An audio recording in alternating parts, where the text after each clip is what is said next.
نبی کریم رؤوف الرحیم صلی اللہ تعالیٰ علیہ وآلہ وسلم کا فرمان عالی شان ہے، تین چیزوں کے اندر برکت ہے، ایک اتحاد اور جماعت کے اندر، دوسرا سرید کے اندر، اور تیسرا سحری کے کھانے کے اندر۔ یہاں اتحاد کے اندر جو برکت ہے، یعنی مسلمان جب آپس میں سلوک اور محبت کے ساتھ رہتے ہیں اور اللہ پاک کا دست قدرت ہوتا ہے، تو مسلمانوں میں اتحاد انتہائی ضروری ہے۔ اللہ ہم سب کی صفوں میں اتحاد قائم فرمائے۔ دوسری چیز آقا مولا صلی اللہ علیہ وسلم نے ارشاد فرمائی، سرید کے اندر برکت ہے۔ سرید کیا ہوتی ہے؟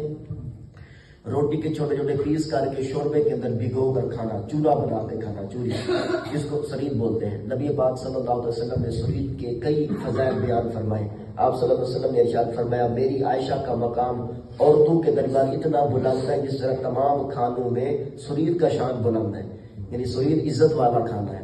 نبی پاک صلی اللہ علیہ وسلم کے والد محترم کا نام ہے حضرت عبداللہ، پھر ان کے والد کا نام ہے حضرت عبد المطلب، یعنی آپ صلی اللہ علیہ وسلم کے دادا کا نام عبد المطلب ہے، اور حضرت عبد المطلب کے والد جو ہیں ان کا اصل نام تو حضرت عمر ہے، لیکن ان کو مشہور ہے وہ حضرت ہاشم کے نام سے۔ آج بھی کئی سادات کے نام ہاشمی سادات کہلاتے ہیں۔ تو نبی پاک صلی اللہ علیہ وسلم کے پردادا جان ہیں، آپ کے والد حضرت عبداللہ کے دادا جان حضرت عبد المطلب کے والد محترم، ان کا نام عمر ہے لیکن لقب ان کا ہاشم ہے۔ ہاشم کا مطلب ہوتا ہے چورا بنانے والا، روٹیوں کا چورا بنانے والا، چوری بنانے والا۔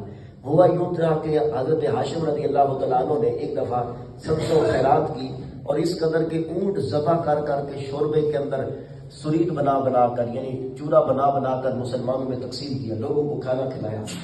تو لوگوں نے جو کھانا کھلایا اسی دن ان کو لوگ ہاشم کہنے لگے، اسی دن، یعنی روٹیوں کا چورا بنانے والا، اسی دن سے ان کا لقب یہ حضرت ہاشم بن گیا، برکت ہے۔ اور تیسری چیز آقا مولا صلی اللہ علیہ وسلم نے ارشاد فرمایا، سحری کے اندر برکت ہے۔ اس وقت برکات کا خاص نزول ہو رہا ہوتا ہے، جو لوگ کھاتے ہیں ان کا حساب بھی نہیں لیا جاتا۔ سحری بہت ہی بابرکت کھانا، چاہے ماہ رمضان المبارک کے اندر ہو یا اس کے علاوہ ہو۔ اس لیے بزرگان دین فرماتے ہیں کہ بعض لوگ روزہ رکھتے ہیں اور سحری کیے بغیر بڑے فخر سے کہتے ہیں میں نے تو آج بغیر سحری کے روزہ رکھ لیا ہے۔ یہ فخر کی بات نہیں ہے، تو بہت بڑے ثواب سے محرومی ہے کہ سحری روزے کے لیے نبی پاک علیہ السلام کی سنت ہے۔